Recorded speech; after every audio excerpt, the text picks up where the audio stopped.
Uh, Tony Ibanez has over 15 years of experience supporting federal government customers with complex storage requirements.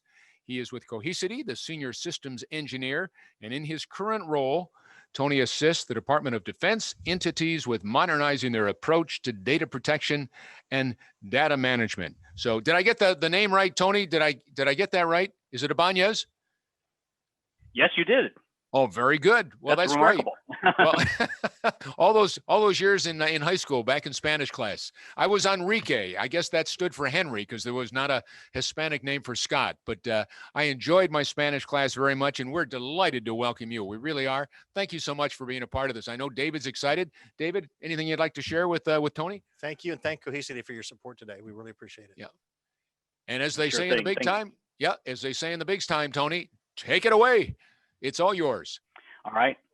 Well, thank you, gentlemen, and thanks to everybody attending. So, as they said, I'm Tony Ibanez, Senior Systems Engineer at Cohesity. And at Cohesity, what we're doing is we're delivering the industry's first comprehensive platform for data management services. So everywhere I go, every customer I meet with, we find that data is the most precious resource of the organization.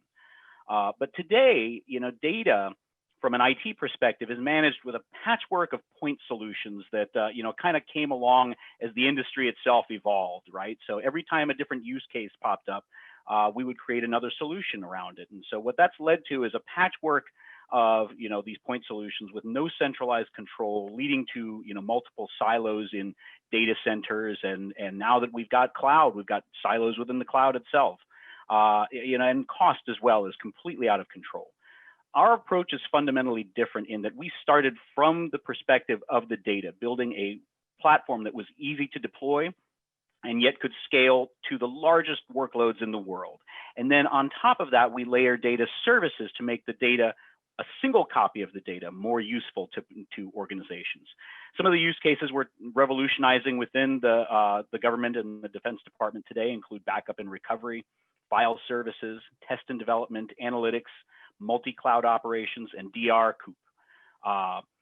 So we are a leader in the Gartner Magic Quadrant in only our second year of being listed. And, with that, I'd like to go ahead and introduce the next host. That is Jim Raybuck from the National Security Innovation Network. He is the director of the Southwest region and a CIO for the Texas Military Department. Hey, Tony, thank you so much for the intro. Super happy to be here. I have some pretty great panelists jumping in today and look forward to chatting. And that's just a heads up. I actually have Alex Goldberg, who is the Chief Innovation Officer, and he brought me over to be the deputy. So I just wanted to add that little plug in there. So anyways, guys, happy to talk a little bit about Ensign today. Primarily, we're going to be talking about really the ecosystem of SBIRs and what that looks like.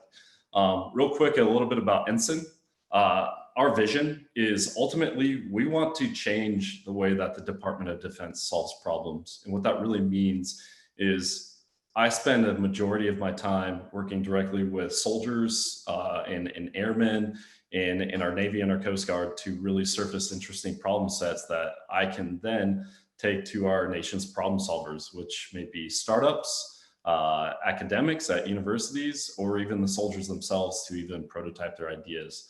Ultimately, our mission and our end state is we want to see solution adoption for our soldiers so that when our soldiers have a problem and they bring it up, and instead of being stuck at maybe the next level or seeing challenges and being able to solve their interesting problems, we can solve that for them and we can help them get to whatever that solution is.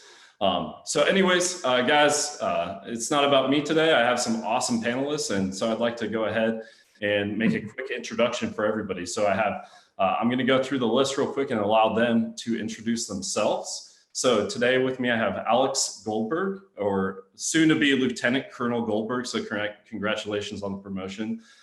Good sir. He is the Chief Innovation Officer from the Texas Military Department.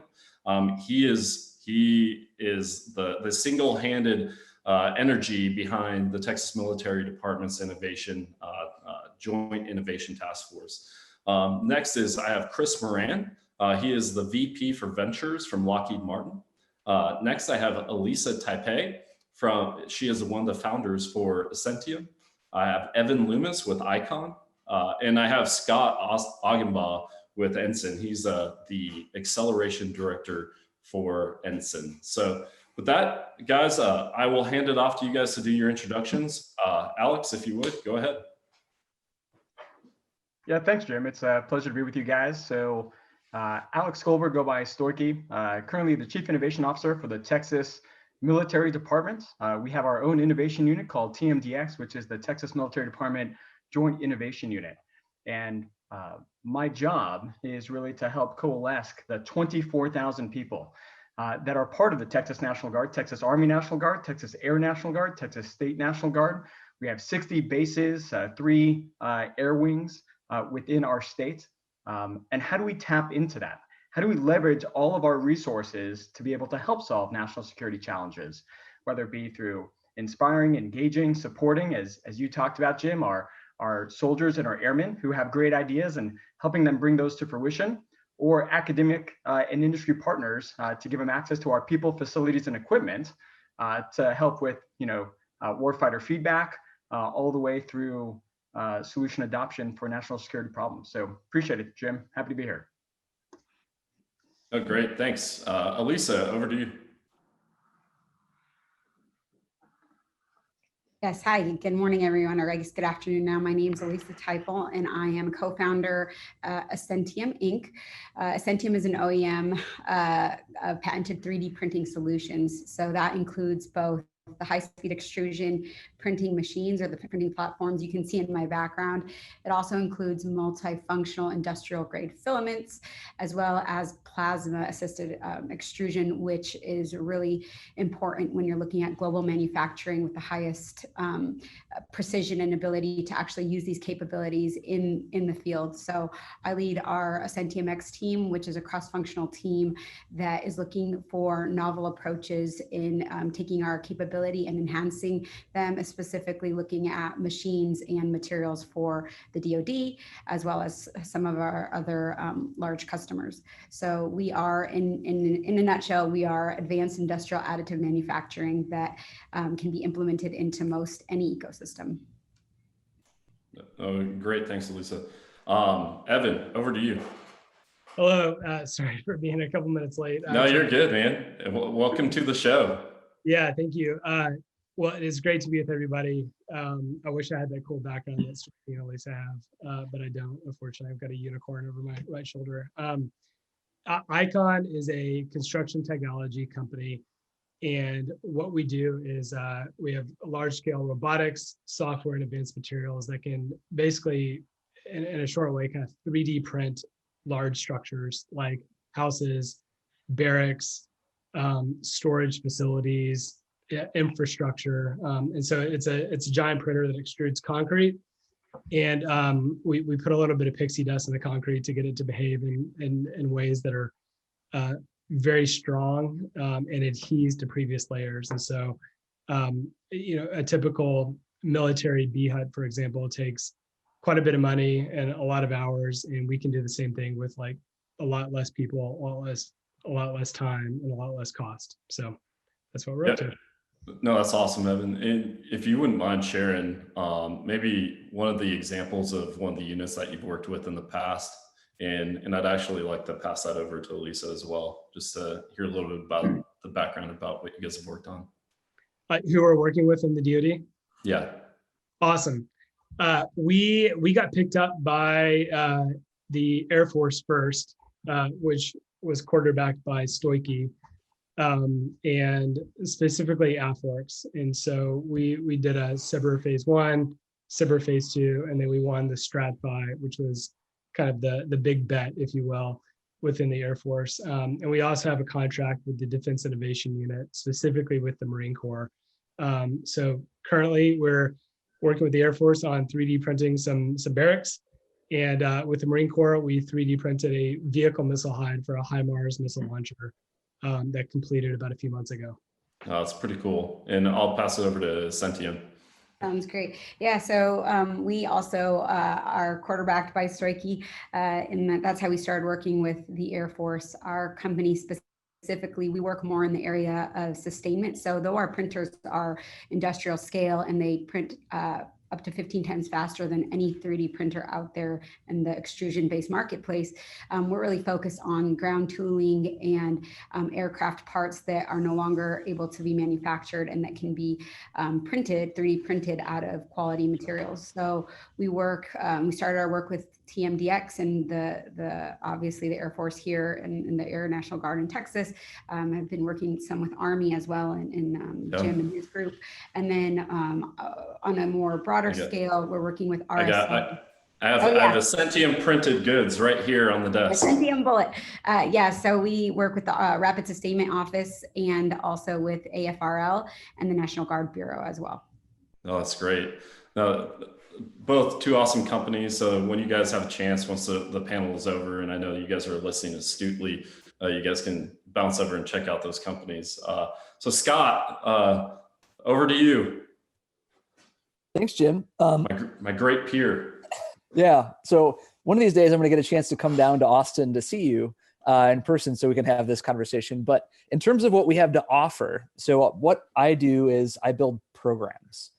So oftentimes we have a customer, maybe Jim has a customer down there in the Southwest who come to us and say, we have this particular problem area or focus area that we're really looking to get some more technology or solutions from. And we'll build programs out together. So in my work at Ensign, we run programs with commercial accelerators. I run pitch events. So I've got one actually tomorrow with the Navy focusing on 5G technologies. And I have another one coming up with Space Force in January. So we do a lot of work with the military on trying to find creative ways to help them get solutions. And then on the private sector side, trying to find ways to get those private sector solutions to the defense marketplace. So a lot of work on customer discovery and contracting and all sorts of the fun stuff that I know the ventures here have to deal with. Wide area workflow is something that we have to deal with on a regular basis. And so finding ways to help companies with that understanding of not only the DoD customers that they're looking to engage, but also trying to help them with some of the knowledge on acquisitions that they sometimes need to get to being able to move into the market. Awesome. Thanks, Scott. And then I'll pass it over to Chris. Hey, Jim, thanks. Thanks for having me join this panel today. I'm Chris Moran. I run the venture fund here at Lockheed Martin. Our goal really is to find innovative startups, focus on national security interests, and do small equity investments in the company, thus supporting their movement into the mainstream. But we're also try to find connections into the business areas inside Lockheed Martin so that technology can become part of programs and things that we're offering back to the government customer that we work with. The fund's been around since 2007. I only joined Lockheed about 4 years ago, so I come from the commercial space and I'm just learning all the national security interests and the way the DoD works. So it's been an interesting journey. Hopefully I've learned a lot and able to deploy it. We've got 37 odd companies in the portfolio right now, so we've been very active. And we've got a fairly well-defined list of areas that we look at, that we work together with our business areas to find out what they're interested in, and then go looking for companies that fit those specific needs and problems that they have. So anyway, glad to be here, and hopefully great discussion today. Awesome. And thank you for sharing. So I'm actually really excited to have everybody here. I have known everybody loosely and on a personal relationship or working relationship that's on this panel. Sans Chris, but Chris, we had an awesome discussion on Friday. So anyways, super excited to have everybody here. And the danger behind having a personal relationship with is that I get to also ask kind of some fun, unique questions. So to start off, before we get into the panel, since Major Goldberg, who's now being promoted, Lieutenant Colonel Goldberg, I want you to please share the story of Stoike, please. It is fantastic, and I love it. The story of Stoike.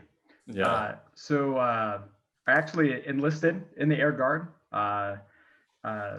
9 days after 9/11. So September 20, 2001, I enlisted while I was going through UCLA. then was fortunate enough to get accepted to pilot training. I've been in the Air National Guard the entire time.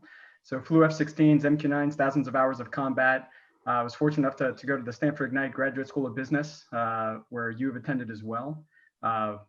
Recently, I'm currently a U.S. Air Force service fellow at DARPA, the Defense Advanced Research Project Agency, and currently now the director of the organization that I'm at.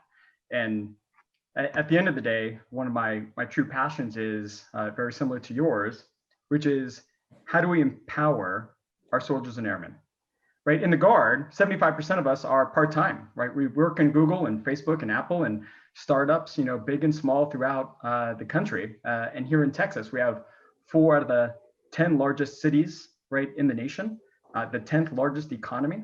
And so we have all of those citizen skill sets, right? 28 days out of the month, they work in industry, and 2 days out of the month, they actually put on the uniform and they serve alongside us, right? Whether being deployed downrange or helping with one of the biggest domestic operations that we've had. I mean, it's like Sharknado 2020 when you consider everything from COVID, civil unrest, hurricane, you know, Cat 4, Cat 5s that are hitting us, unprecedented cyber attacks that have hit our nation since March at the very beginning of this COVID operations from several countries. And so the Guard is really on that front line, you know. And so when our airmen and soldiers who have those skill sets, have those great ideas, how do we bring them to fruition? And we've been fortunate enough to be able to partner along with many of those folks in industry. I mean, what got me into this about 4 or 5 years ago was this new reality. The new reality that right in 2014, the Secretary of Defense came out with the Defense Innovation Initiative that was born, right, that DIU was born out of, right, the Defense Innovation Unit. Right in 2018, the National Security Strategy is what birthed the National Security Innovation Network that you're a part of. And the problem that they were all trying to solve, the Secretary of Defense, Secretary of the Air Force, Army, all of our senior leaders, what they were trying to solve is that their biggest fear is our inability to go fast, and that our near-peer adversaries are moving faster than us in space and hypersonics, and specifically in taking commercial technology and fielding it faster than we are. I mean, if you look at the larger picture here, back in the 50s, for every $1 we had in research and development, industry had 50 cents. Now, for every $1 the US has in research and development, our adversaries, right, have many times more in venture capital than what we're going to be bringing when you start looking at the year 2030. Mm-hmm. So in the next about 7-8 years, our ability, right, to maintain our technological superiority is going to be limited. And right, our venture capital, right, that comes from Amazon and Google and Facebook and from industry, from artificial intelligence, from augmented reality, from you know, additive manufacturing, cyber, human performance. A lot of these technologies are not coming from necessarily our primes, right? That's why Lockheed Martin and many of our defense primes are very interested in many of these startups, and so are we. And there are more effective and efficient ways of going about it. And so can we leverage the National Guard? Can we leverage our military in ways that have never been previously seen? Helping our industry partners, right, small businesses, large businesses, as well as academia, understand our problem space, understand our use cases, and help them work with us much easier than it is to work with China or Russia or many of our near peer. 20% of venture capital comes from China and Russia. They buy our technology and they're using it against us on the battlefield. And I've seen it firsthand. And so that's what really impassioned me to really get involved into the whole innovation ecosystem, to really stand up our joint innovation unit to leverage our 24,000 people and all our resources. And Icon and Ascentium are just 2 of 30 companies that have received over $150 million in small business innovation research that we've helped them as a Sherpa, as a pathfinder, to understand how to work with the DoD. We know where the problems are, we know where the money is. And so it's our job from the DoD perspective, from your job, our job, and many of the other DoD entities that have different niches within the innovation ecosystem to help them work with the DoD so that we can solve some of these really large challenges. No, one of the things I love about you, Alex, is that, so one of the things that I think that you do better for this industry than anybody is it actually comes from Reid Hoffman, the founder of LinkedIn. And he, in one of his very first podcasts where he's talking with innovators, he talks about setting the drumbeat. And it's the idea of, and it's something that I see that you do at TMD. I think it's something that I think both the entrepreneurs that you are helping work with that are here in the call, whether it's Ensign or any other organization, the idea of setting the drumbeat is so critical in this because it's something you can continually point back to and say, this is the mission, this is what we're doing.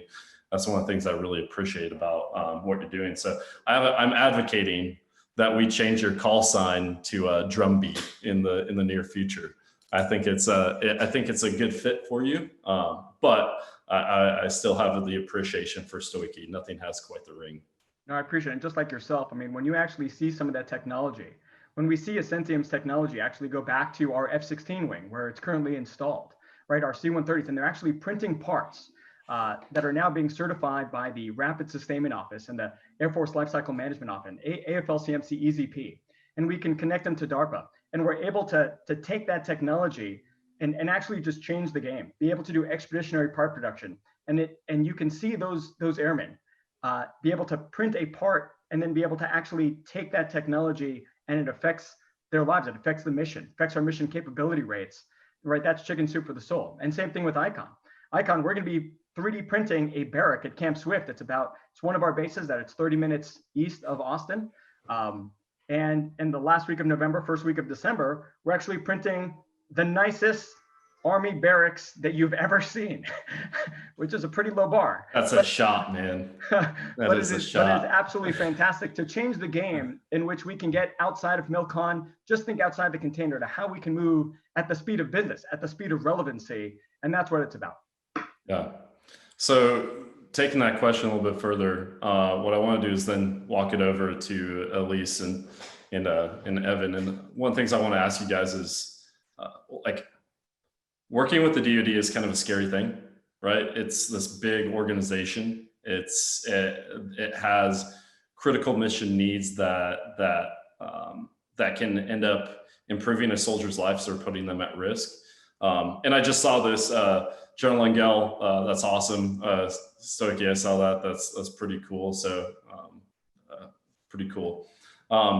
Anyways, guys, I want to pass that over to you guys to say what catalyzed this relationship with the Defense Department with y'all. Can you walk us through the story of how you came to working on these SBIRs with us? Yeah, sure thing. I'll start, I guess. So for us, I mean, I had been a PI before on National Science Foundation grants, and it was a great opportunity. Can you share a little bit of a PI? Sure. PI, so principal investigator. So is the person that's pretty much leading the project. And so I had done that with National Science Foundation and Ascentium before, and they were great awards, but we noticed that there was this, valley of death. So it's called, where you're given some money to start, but it's not enough to take it all the way to commercial or to actually implement in an ecosystem. So what we had said was, okay, as a startup, we cannot be focused on grants and these cute projects. We really need to be focused on getting our product out and getting it out there as quick as we can. And so for us, really what catalyzed it was that what we saw DoD doing differently with these directive phase 2 SBIRs was that the DoD was thinking, and especially Air Force and NGB has been crucial to this also, the way that NGB innovates as well. So really Air Force and NGB, but how do we move at the speed of business? So it's no longer how, we're going to go and review all of these proposals that come in, but really we need to review them, and we need to review them quickly, not take months to do it, because we need to take this time and attract the top companies with key innovations that could help keep the warfighter ready. And so that was, for us, the catalyst was the speed. Speed was key. And a startup, moving at a pace that is fast, and we pivot every day if we need to. We're working hard, trucking forward. But what we were seeing typically in the past with the government was that the government is amazing but it's a big entity that takes a little bit longer to do things. And so we couldn't necessarily wait to get those awards. So for us, the time to award was quick. And that was really key, as well as we're the innovation thought leaders within Big Air Force, within NGB, the RSO, LCMC, EZP, AFRL, all these organizations have people that are focused on innovation. And that interest in innovation really was able to catalyst us to where they were able to see our technology and want to use it before other countries. So getting access to it first, having Team USA have access to it first. And because of them moving at the speed of relevant, that's what allowed us to really have this relationship. One of the things I love about that is that there's a difference between, like, people can talk about ideas a lot. You have innovation theater happening a lot these days. And one of the things I love about having the two of you on here is that you guys are actually getting it done. You guys are building, testing, iterating, providing feedback to the military. And that's something I love. Evan, I'd love to hear your thoughts on this as well. You bet. So when we started Icon, we started the business with the explicit purpose, and it still is to this day, to solve the housing crisis. Yeah. There are 1 billion people that don't have homes. Most Americans can't afford a home. Our democracy is worse because of that. One thing that I was going to mention to you is I remember the first time I saw your company. I think it was South by Southwest one year, and I was like, this company is really interesting. I remember you guys building a house on the spot, and I was like, this company is going to change the world for people who have homeless families. So pretty cool. That's my first kind of introduction to you. So mission homelessness or solve homelessness. Yeah, totally. So thanks for saying that. And in 2018, we 3D printed the first house in America with our technology. And it was novel enough to where all of us were just like, wow, we did it. This is amazing. And we started hiring a team, and we started looking for investment capital. And the first investor to show up was, unbeknownst to us at the time, was a Chinese venture capital fund. And so fortunately, the intelligence community kind of caught it, and we got intercepted by Stoichi and a handful of other people in the intelligence community that said, hey, you don't want to take that money. Oh, and by the way, all these people that you're interviewing and hiring, a handful of them are spies. And we were like, we're just trying to build homes for the world. Can't we just hold hands and sing Kumbaya here? Yeah. And so we got pulled into the DoD mostly because of the threat that faced our civilian side of our business. Like we want to create a capability that solves the housing crisis. And when we got to know the DoD, they're like, hey, we build stuff too. And we'd like to build faster and better and cheaper and more survivable structures. So can we partner? And given the threat of what had happened to us by a couple of like major foreign governments, we thought, partnering more closely with Team America would just be great. And so we've had a wonderful relationship since then. It's been rocky because I think when you haven't worked with the government before, you're like, what the hell are all these acronyms? And in fact, I just met a guy and his name is an acronym. I mean, there's just all kinds of acronyms. Stoichi is the acronym I'm referring to. And so we kind of had to stumble our way forward, but I think like just having a stomach for the ambiguity is kind of what a startup is about. And we were glad to kind of lean into it, so to speak. Yeah, I think your global mission, both your companies, is so fascinating. Honestly, I see the impact that can be had. And to talk, there's 2 points that you guys made. One is so that we talk valley of death. So for startups, for anybody that's out there, what that is there's a couple different funding cycles within the department. And in order for a startup to really work with the DoD, it takes, there's periods between 24 months and 5 years where they really have to be able to survive and be able to execute. And a lot of times startups are single mission focused. They're like, this is my mission. This is what I'm doing. And then all of a sudden the DoD says, hey, there's application here. Well, that without funding turns into a distraction rather than it being an enabler. So being able to say, hey, we see the value here, we want to invest, that's something that helps out with what we term the valley of death. And then I think that one point you made is just talking about your mission set. The military is, we have people, we have facilities, we have equipment, we have processes. And when we start talking about the leveraging capabilities for startups, a lot of times they have direct application within the DoD. And sometimes people just aren't aware of that, but talking the processes, figuring that out is a big part.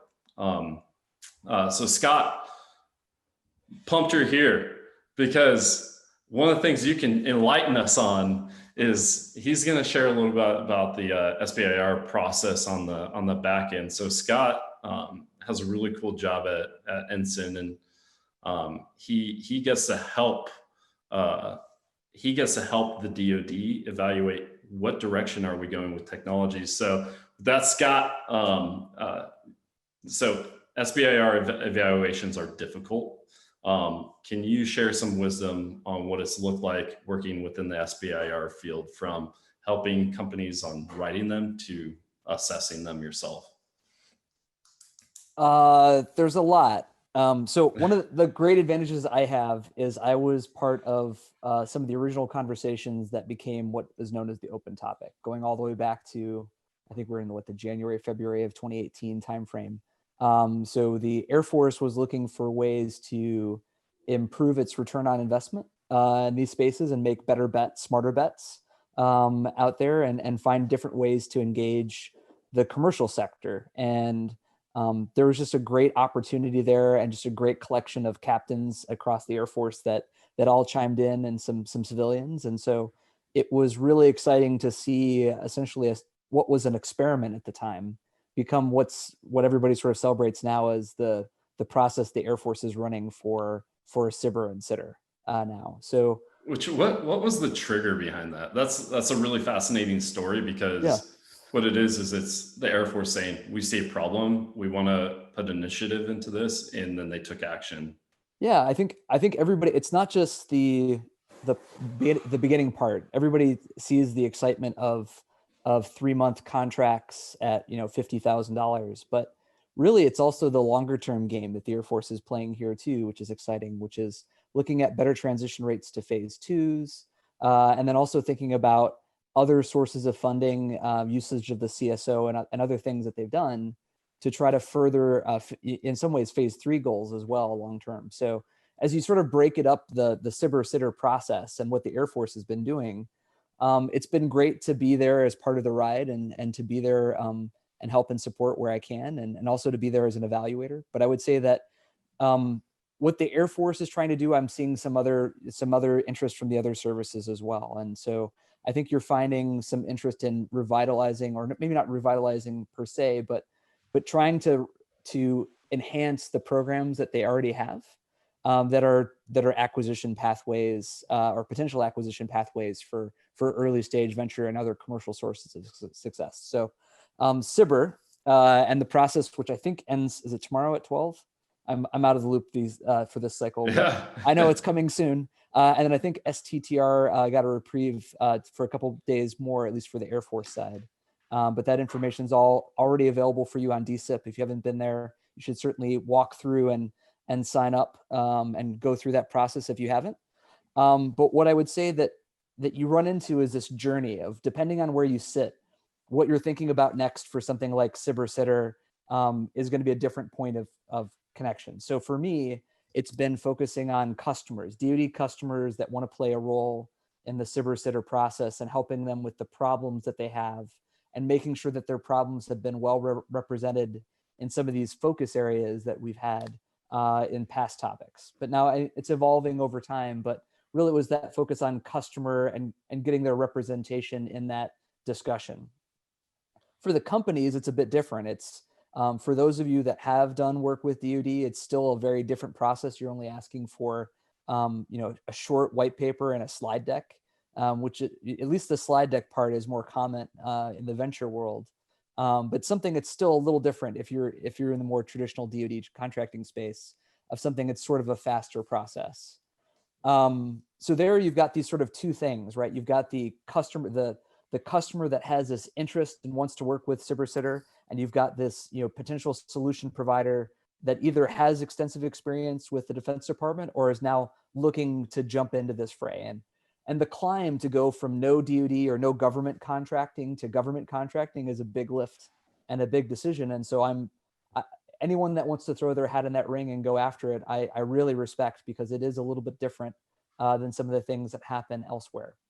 So what ends up happening here in this process is it's the government in some ways trying to become more nimble and more agile and trying to adopt some best practices and trying to find ways to connect with those providers of technology that are maybe earlier stage and maybe don't have that experience with DoD contracting. So it's the traditional things you have to do on one side of sign up for the system for award management and some of these other government processes. You have to have your DUNS number, cage code, all that stuff, and then fill out your paperwork.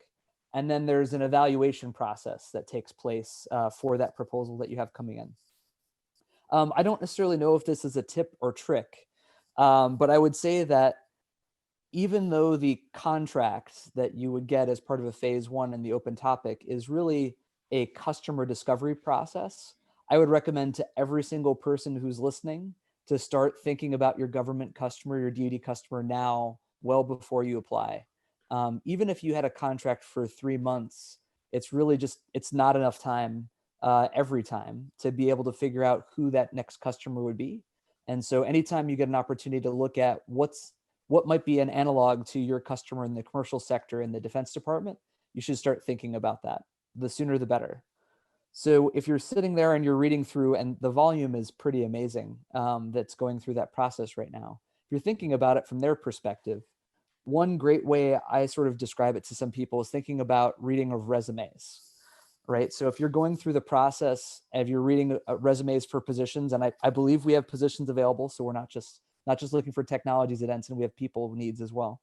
But if you're looking through resumes, you only have so much time to really process and understand at that sort of high level what information you're looking for. And so I would just say that as you're sitting there thinking about your proposal, try to make it as easy as possible on the person reviewing your proposal, what they might be looking for. So if they're looking for one of three things usually in a phase one proposal, they're looking for technical merit. So they're looking at, does this company have a technology and what's sort of the level of sophistication of this technology and a technical, a readiness level component. I don't want to explain what TRL is on this panel, but I would highly recommend you go take a look at that from a DoD definition standpoint, just so you're familiar with it and what it means. But the easy benchmarks are, do you have an MVP, a component, a prototype? Have you field tested this? Is this commercial off-the-shelf technology? So there's some big wickets in there in what's called TRLs. And so just thinking about where your technology sits from a maturity standpoint is really important. The second thing is usually team. And then the third piece, and we can come back to this, is how commercial ready is this component? What's your strategy look like? Who's your customer? Sort of those are the big wickets that you're usually looking for when you're evaluating a proposal. No, that's, for anybody that's listening to this, that's proposing this is gold, by the way. So you have people who have both won SBIRs, people who are evaluating, be like, hey, here's what you got to present. Here's the value you got to provide. And then you have the person who's literally saying, we want to work with this company through Stoiki. So Chris, you have such a fascinating role. One of the things that I think is incredibly valuable about having you on this call is that you are ultimately evaluating both the risk for Lockheed's investors and for the owners in the company, whether those are people who own stock or those are people who have invested. But one of the things I want to pass over to you is you have two SBIR companies that are on here, right? As you're evaluating and saying, hey, this is the right kind of bet for Lockheed. So if we're going along the pathway from soldier has an idea to, hey, let's get this submitted, the SBIR submitted, company wins it, now it's evaluated. Now as they're looking to partner and to scale this through the DoD, it takes a lot of partners. Mm-hmm. How are you evaluating the risk of whether or not you want to take a bet on like an Icon or an Ascentium or somebody else? How are you evaluating this company needs to be in our portfolio? Yeah, no, great question. I think, it's, you guys have sort of piecemealed the answer together. Everyone who's talked ahead of me, you have to look at us like a very special version of venture capital, right? We're, I guess, our interests are a subset overall, and our function is slightly different than what we'd call an institutional investor. So we're a corporate venture capitalist. So the first thing that we look at for an investment, does it fit our strategic screen? Meaning, is it relevant to our business and to our customers? And is that something that we could really get our arms around and figure out how to integrate with a program or offer up as a distributor or interface to the larger government, where smaller companies can't often support a large enterprise like the military at once. So that's the first thing that we look at, and we have a very I guess refined list of areas that we look at, mostly through numerous conversations with our business areas. And in fact, about half of my group's time is spent talking to the business areas within Lockheed Martin to figure out what is interesting to them and what they need. And at the same time, letting them become aware of new and interesting things that we see out in the commercial space. Because Lockheed is busy doing what it needs to do, supporting the contracts that it has, and doesn't always have the time to look at these small innovative startups. So we're sort of the antenna for innovation out in the startup space as well. So it's a good two-way conversation that we have, where we each educate each other about our needs and capabilities. Which I'm kind of curious on, as you guys, right? We talked a little bit about this. Like, you even have a point man on SBIRS. Like, as you're shaping these conversations with your internal business folks, how are they looking? How are they saying, hey, this is something that we need to look at? Is this, how are they selecting, like, this is the interesting business pursuit or interesting vertical we need to pursue? Yeah, I mean, I think that when a business unit says, go find this, we probably have less actually chance of supplying something, in their mind, what they're looking for, some sort of extraordinary solution. But when we go find something and say, hey, this could potentially provide an answer to that question you posed, we generally have a lot more success. We had an issue come up just in passing, and again, we spent a tremendous amount of time internal, believe it or not, from a venture capitalist, but just talking with the folks and the PIs who are creating the systems that we provide. But in passing, somebody said, oh, we have this heat exchanger freeze over problem on an aircraft that we make, and we just haven't been able to figure it out yet. And so what we ended up doing is recommending a slightly reduced mission envelope, so that the aircraft could return safely without that problem. And as we started thinking about it, we started running across companies that came up with various coatings that you could coat the heat exchanger that would prevent water from collecting on it. And if there's no water on it, it can't freeze. And so we brought these companies together, and lo and behold, now they're off working with our heat exchanger provider to provide these coatings for that. So they didn't come out, specifically say, go find a coating. We just, put two and two together and found this. Another problem, again, kind of a hallelujah moment, was one of our business areas is saying, look, we're paying so much money for some of these navigation tools, INU units that we have, and they really haven't changed a lot in 25 years, and they're really expensive. And we're trying to make smaller weapon systems now, and these things aren't working out for us. Can you, what do you have there? And lo and behold, we found a company making an all solid state INU, a photonic INU unit. How did you guys find that company? I'm kind of curious, because we have that is actually a crazy story that we should probably have a beer to talk about. But I was at CES in Las Vegas, and I saw this guy in a suit that was entirely glowing. He had, like, every seam of the suit had like an LED light pipe on it. So it looked like a carnival barker. And turned out this guy was one of the prime inventors of photonic communications at Intel. And he was spinning out a company. And this was his first idea. Well, we'll just make these photonic light pipes and sell them to everybody. And, you know, it was definitely was a conversation starter, but I, met him, we had a good, we had a good conversation. And then I didn't hear from him for about 18 months. And 18 months later, he calls me up and says, hey, we're working on a photonic gyro. Are you interested in that? I'm like, oh yeah, much better than that suit you were wearing. So we got them, really, really well engaged with the different BAs, and everybody's on board and helping that company, shepherd that company through the TRLs to get ultimately deployed on systems that you folks will see someday. And I got a question for you. So this just kind of popped up in my head as we're talking about this, and I want to Ascentium and Icon for you guys.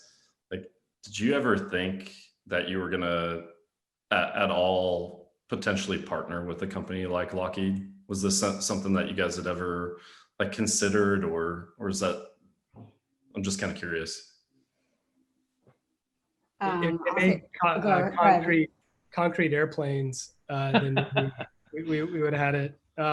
There are more broadly speaking, there's some large defense contractors that now that we've partnered with the government, we would definitely look to connect with in terms of investment. But like similar to what Chris works on, most VCs and most corporate VCs have a thesis and like a swim lane that they stay in, and we're just given what we do, we're probably not a fit, but that's a good thing. It makes your job finding potential partners a lot easier because you can find someone that does civil infrastructure, for example. So, and Elise, over to you.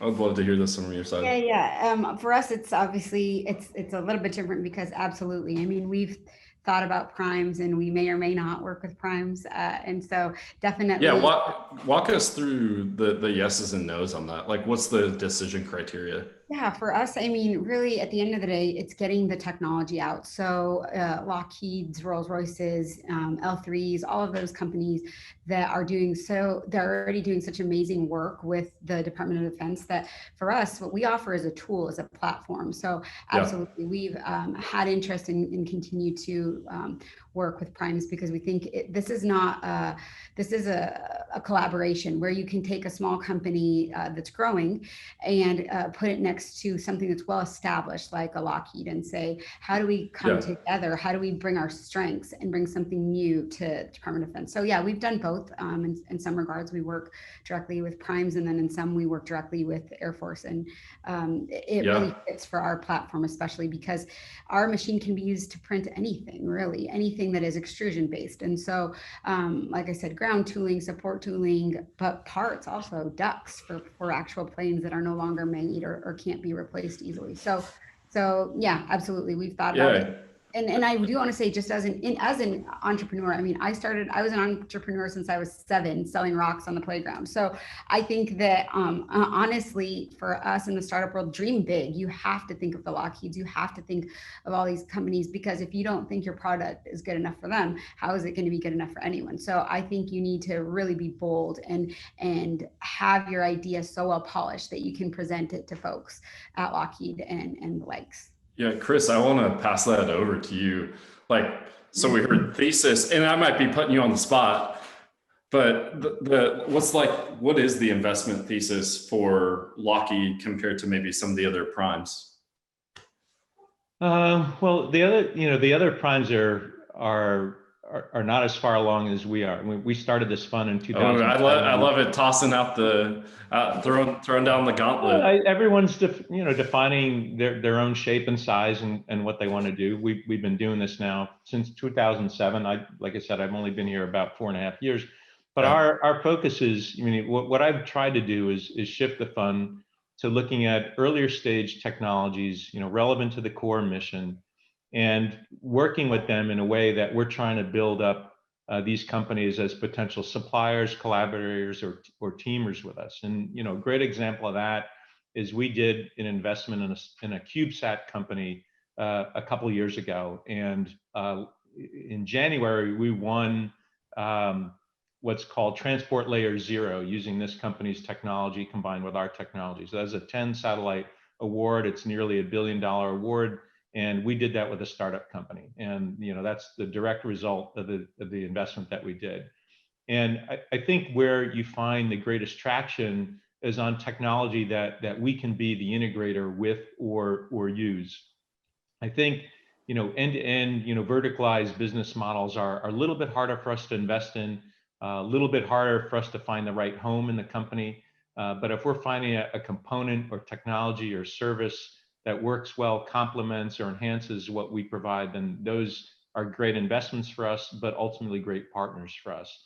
And even though we've deployed about $100 million in investments so far, we've also deployed about the same amount of dollars in direct contracts with the startup companies also. So we're a good avenue for that to happen and good for developing those partnerships down the road. So what I want to do is make the full circle and bring it back to Alex to talk. At the end of the day, we're doing this not to. I don't know. My mission, my personal mission, is to impact in a positive way our soldiers' lives. Whether we do that in combat, whether we do that at home, whether we do that with medical wellness. There's a lot of ways that we can impact soldiers' lives. And I think that as we look at the vision for everybody on this call, I think that we all agree that that's ultimately what we're looking for and want to achieve.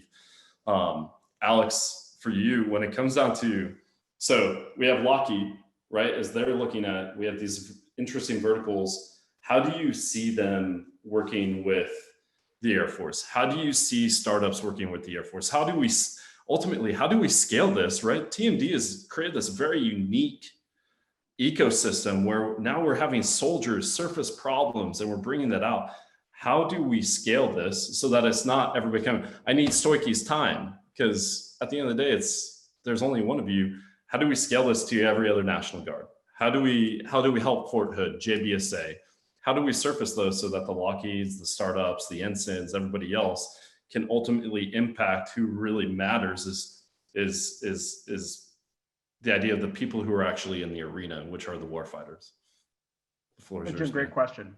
So one is being able to leverage the National Guard, right? The National Guard actually makes up 30% of the Air Force, 30% of the entire Army. And even those that are in the Air Force and Army don't even know what the National Guard is, right? And so we have bases and armories in every city, small, medium, and large, throughout all 54 states and territories. And so how do we leverage that? There's some unique value propositions that General Lengyel always used to say that is particularly unique to the Guard and our business model to really lead innovation. I want to kind of go over those of how we're setting the template, the model by which all the other states are looking to mimic. And so one is we're everywhere, right? And so we have the ability to connect with our chambers of commerce and understand those centers of gravity, whether it's in Austin at the Capital Factory, in Houston at ION, in San Antonio at Geekdom, up in the Dallas-Fort Worth. There's WeWork and then there's the DEC, and there's a number of other innovation units that are there. And so how do we tap into our community, right, so that they have the ability to reach out to us? The second thing is that we have those citizen soldier and citizen airman skill sets, right? Just like we talked about, 75% of us are part-time. And so we have the ability to be those Sherpas, where you're hearing from all of the different enterprises, whether it be the Lockheed Martins or whether it be from Icon or Ascentium, is that sometimes they just want to talk to a warfighter, right? The unique value proposition that we're bringing to the table, like where do we fit in? Where does the Guard fit in? Is the ability to act as that Sherpa, right? We're from the business community, yet we also are in the military. And so we have the ability to act as that pathfinder and connect them to the right things. Sometimes it's just use case. Sometimes it's informal operational test and evaluation. Maybe you have some robotics to help with logistics. Well, you just want to talk to a logistician. You actually want to go to one of our bases and actually see a logistics warehouse. How do we do business? Just so that you can see the value propositions and is the juice worth the squeeze of wanting to work with the DoD. So that's half of it. How do you get access to people, facilities, and equipment, right? Ensign has only you, right? You are a person of one that that covers New Mexico, Oklahoma, Texas, Arkansas, and Louisiana. DIU has 1 person, right? Even Army Futures Command has a relatively small presence here in Austin. So how do we scale this across every city? That's where the Guard can really come in. The last proposition is that state partners, right? The Air National Guard, the National Guard as a whole, right, has over 80 international coalition partners. In Texas, we have Chile, Czech Republic, and now Egypt.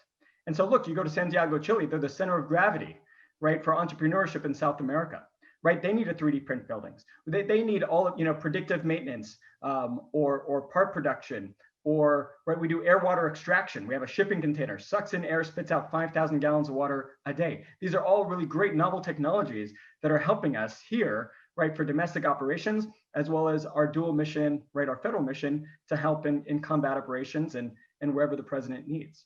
So those big things of, we are an enabler. Think of us as an API, right? That from every particular state, you can reach out to their innovation officers, right? Their innovation unit, and they can connect you, right, to all of the partners that they have, from the governor, right, to our CODELs, our congressional delegates, senators and congressmen, to, right, CEOs, business leaders, and chambers of commerce. The Guard is connected to them all, right? And so that's the part that we're playing, where ICON and Ascentium previously had not desired to work with the DoD, right? They didn't understand the programming that was available from Ensign or DIU or from AFWorks, Army Futures Command. And because we're embedded in the community, we were able to find them and help expose them to some of those things. It's all about us being embedded in the community, whether it's through fellowships, where we actually take our airmen and soldiers and embed them in Google and Apple and Facebook and ICON and Ascentium, right? They get to learn problem curation, solution discovery, rapid prototyping. For those that think this whole DoD Innovation Initiative is about technology, you've missed the point, right? It could be an organizational change, a process change, a regulation change. Sometimes it's a technological change, but at its core, it's a cultural change. It's about getting away from a compliance-driven no because mindset, right? It's no because we've just never done it that way before, right? You go to the Army and you show them a tank and they go, well, then with what money are we going to use to feed our horses? I mean, it is hard, and the bureaucracy in the Air Force is the same, right? The bureaucracy is great in perpetuating what works, but when what works no longer works, it is relatively challenging. You have that frozen middle. And so how do you create those incentives to be able to create that change?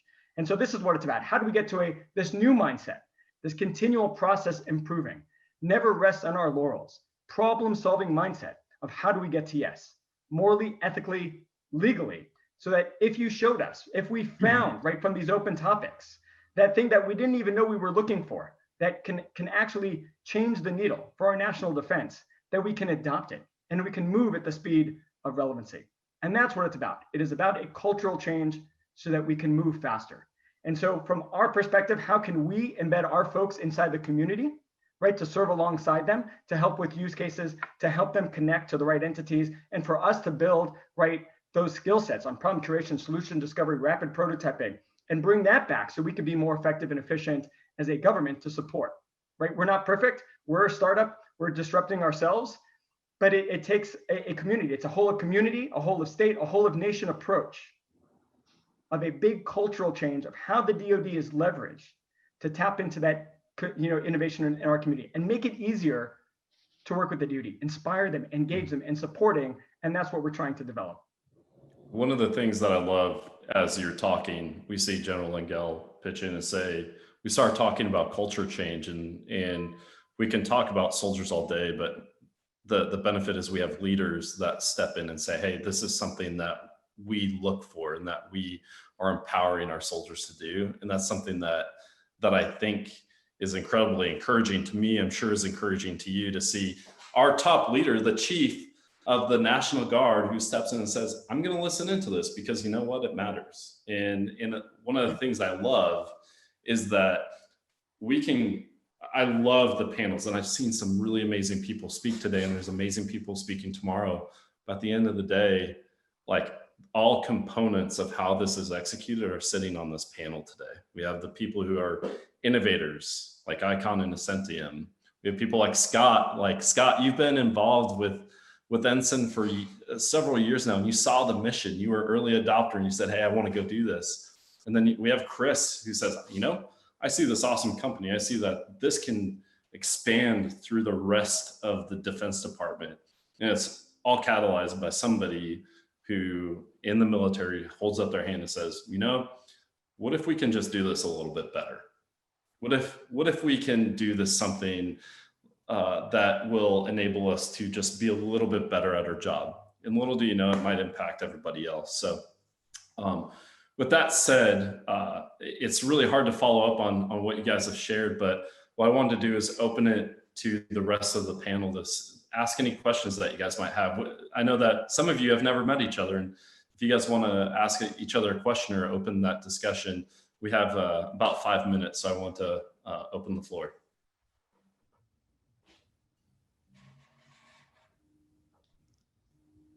So I have a question.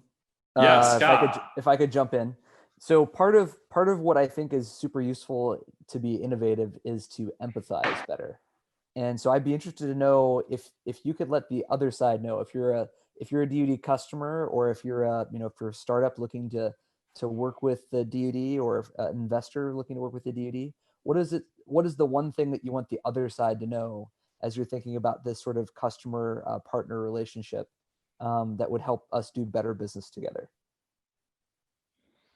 Is that to me? Sure. We start Scott. there. So just so I can rephrase it, is the idea is how do we build a better customer partner relationship? So I think Alex touched on this briefly, but I think that the idea is that we have soldiers all over the place. And if without understanding who they are, where they're from, what their pain points are, I ultimately don't think that we'll be able to partner with each other and be able to deliver that. You can't sit on an island and solve a problem for somebody who's halfway across the world.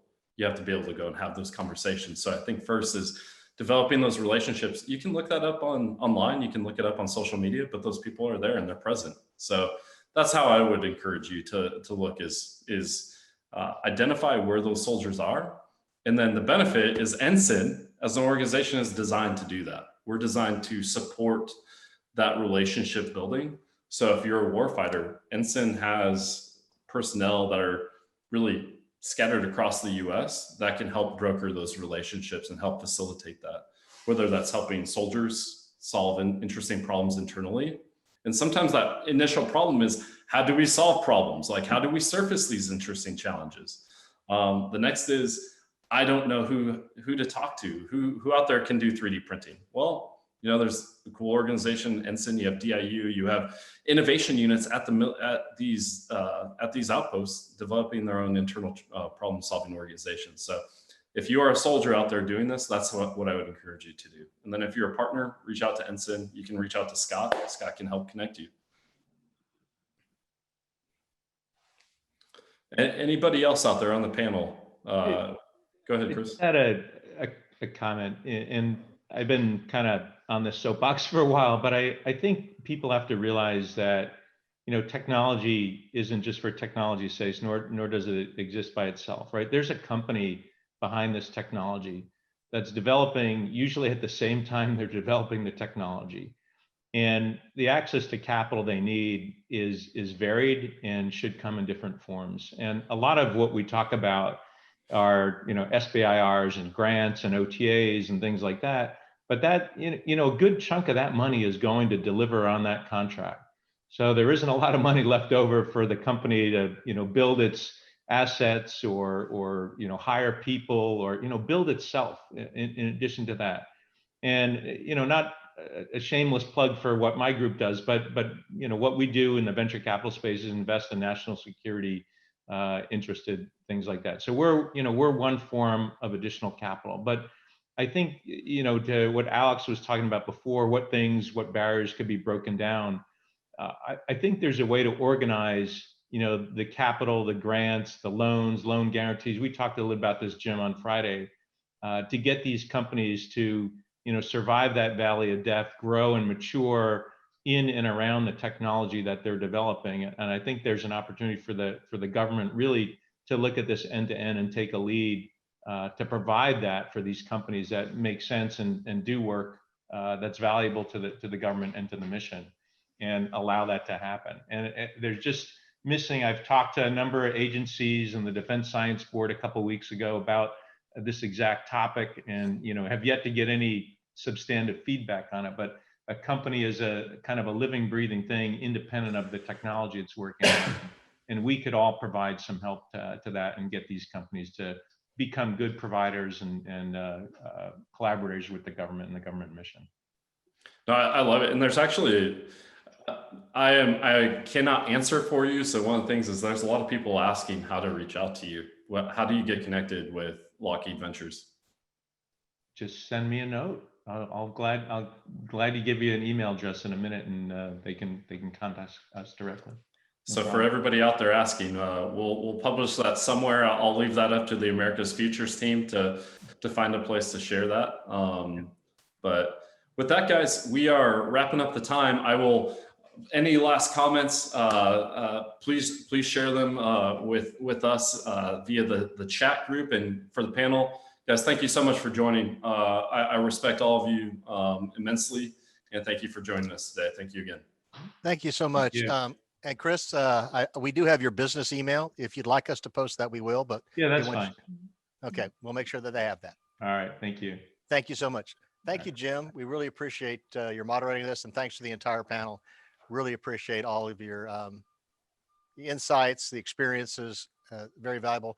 And I think that a lot of our audience, and I think we have about 500 people now watching us. I want you to know we've grown to over 500 today. I think a lot of the startups and smaller firms have to have been thrilled to hear the idea that a firm the size of Lockheed's could partner with a startup and be able to win $1 billion contract. That sounds like Cinderella going to the ball to me. And I'm sure that's probably encouraging for a lot of people. Plus the infrastructure and the environment, the ecosystem that you all are building, and know that they could reach out and visit with folks like you, all the rest on the panel. It's got to be very motivating. And I appreciate your guys providing those insights. Well, thanks for having us. We appreciate your being here. Y'all have a great day.